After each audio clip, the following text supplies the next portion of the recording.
Assalamualaikum warahmatullahi wabarakatuh. Apa khabar anak murid Mu'alimah? Mu'alimah harap anak-anak murid semua berada di dalam keadaan sihat hendaknya. Pada hari ini kita akan mempelajari mata pelajaran pendidikan Islam bidang sirah.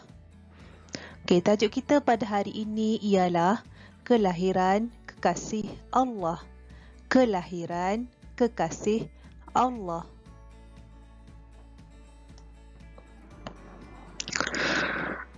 Biadata kekasih Allah. Nama Muhammad bin Abdullah. Muhammad bin Abdullah. Tarikh lahir Isnin 12 Rabiul Awal tahun Gajah. Pernah dengar tak lagu nasyid ni? Malam Isnin subuh yang indah 12 Rabiul Awal yang cerah 20 April tahun Gajah lahirlah zuriat yang saadah Muhammad nama diberi. Setakat situ je. Tempat lahir di Mekah.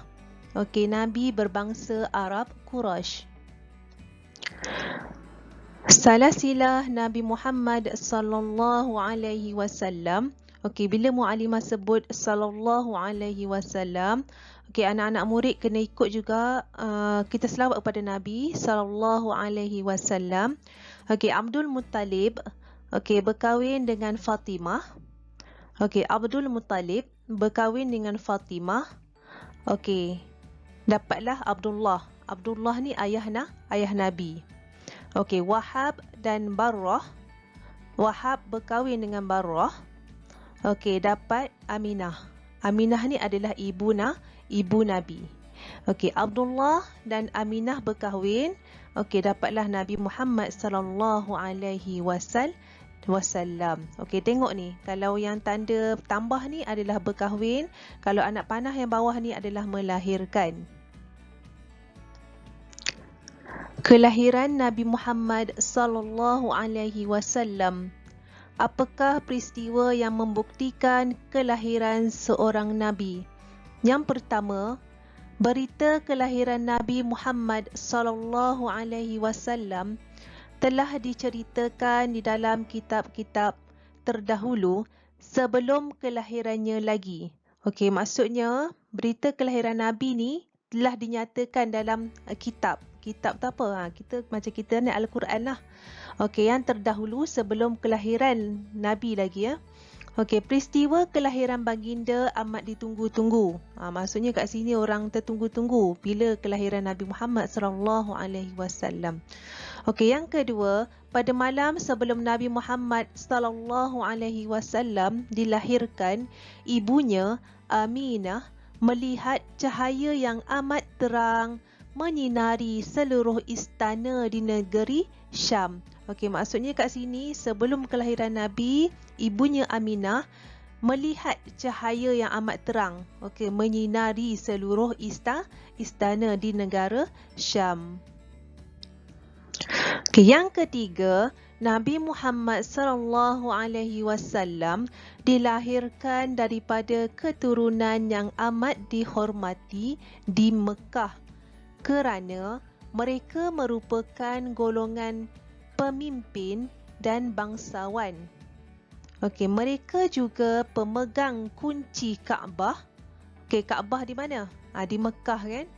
Dan sering memberikan makanan kepada tetamu yang mengunjungi Kaabah.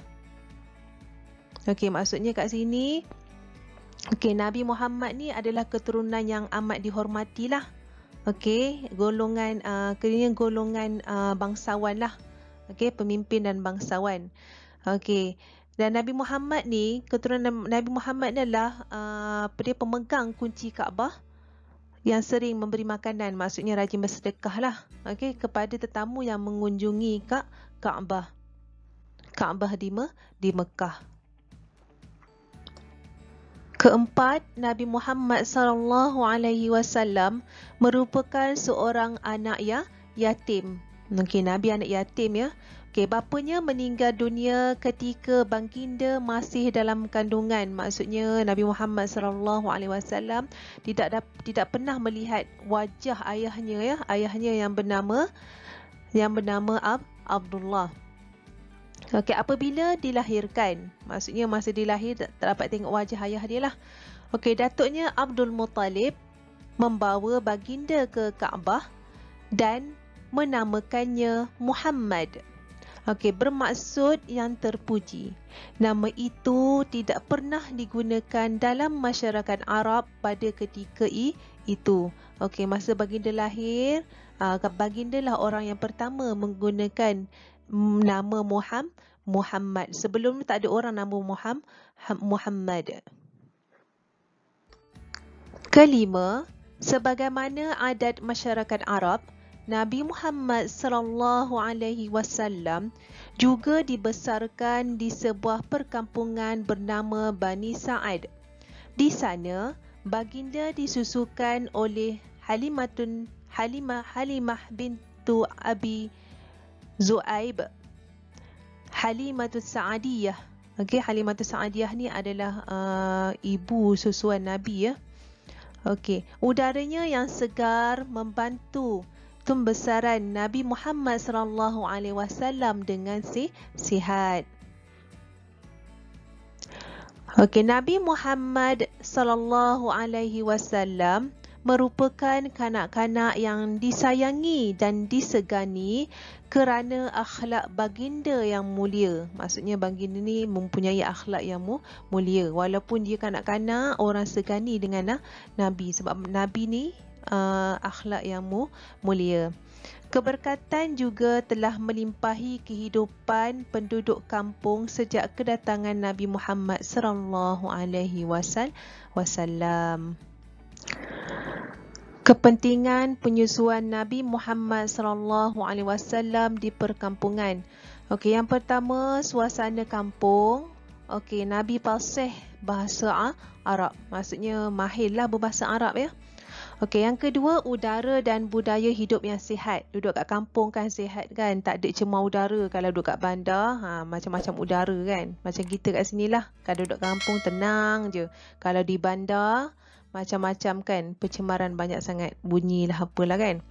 Okey, sihat tubuh badan dan membentuk jati diri. Okey, duduk kat bandar, duduk dekat kampung boleh sihat. Okey, rumusan Nabi Muhammad SAW ialah insan dipilih Allah dan mempunyai banyak keistimewaannya. Okey, Muklimah rasa setakat sini sahaja pembelajaran kita pada hari ini. Okey, diharap anak-anak boleh menghayati kisah kelahiran Nabi Muhammad SAW.